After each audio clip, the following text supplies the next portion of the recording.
स्वतः रोहित पवार PSI ला अरेतरेची भाषा करतो, कुठलंही काम उरलं नाही। तुम्ही दोन्ही राष्ट्रवादी एकच आहेत का आम्हाला कालच्या प्रकरणावर सिद्ध होते असं आम्हाला वाटतंय। तुम्ही महाराष्ट्राचे नेते कधीच होऊ शकत नाहीत, तुम्ही जिल्ह्याचे बी नेते होऊ शकत नाहीत।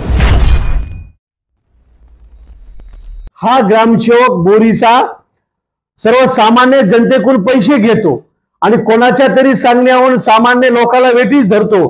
त्यामुळे त्या कार्यक्रमामध्ये जनतेने ग्रहण केल्यानंतर जवळपास 5-25 महिन्याने पालकमंत्री महोदयांकडे ग्रहण केल्यानंतर पालकमंत्री बोलल्या, हे सर्वसामान्य जनतेसाठी बोलल्या। स्वतः रोहित पवार PSI ला अरेतरेची भाषा करतो, कुठलंही कारण नसताना।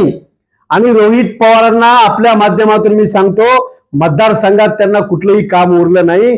महाराष्ट्रामध्ये सोय घोषित नेता म्हणून ते फिरायलेत, पण अशानं प्रसिद्धी 2 दिवसाची मिळत असते, पण जनतेला वस्तुस्थिती ही माहीतच असते। एकतर आमदार रोहित पवारांना मानसिक रुग्ण डॉक्टरकडे आपल्याला तपासायला पाठवावं लागेल, नाहीतर त्यांना चष्मा द्यावा लागेल। कालच्या कार्यक्रमाला जवळपास 1,500 ते 1,500 महिला आणि पुरुष उपस्थित होते, अधिकारी वर्ग उपस्थित होते। त्याचे फोटो व्हिडिओ सुद्धा आहेत। जर तुम्हाला दिसत नसलं तर आम्ही तुम्हाला पाठवू व्हिडिओ, बघा किती लोक होते। उगा स्वतःच्या प्रसिद्धीसाठी काही बोलू नका। आता हा महाराष्ट्र सर्वसामान्य जनतेसाठी 24 तास पैकी 18 तास काम करणारे मुख्यमंत्री देवेंद्र फडणवीस साहेबांसोबत या महाराष्ट्रातील सामान्य जनतेचा आशीर्वाद आहे। तुम्हाला जनतेने नाकारले, तुम्ही दोन्ही राष्ट्रवादी एकच आहेत का आम्हाला कालच्या प्रकरणावर सिद्ध होते असं आम्हाला वाटतंय। तुम्ही शरदचंद्रजी पवार गटामध्ये आहात का अजित दादा पवार गटामध्ये आहात?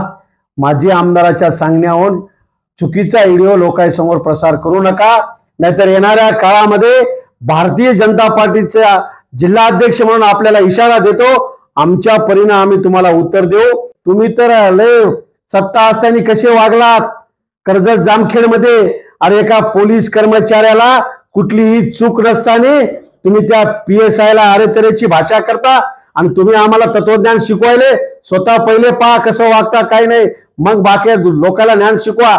आणि तुम्ही महाराष्ट्राचे नेते कधीच होऊ शकत नाहीत, तुम्ही जिल्ह्याचे बी नेते होऊ शकत नाहीत। मतदारसंघापुरते आमदार झालेत, पण तुमच्या मतदारसंघातली मार्केट कमिटी गेली, नगरपालिका गेली।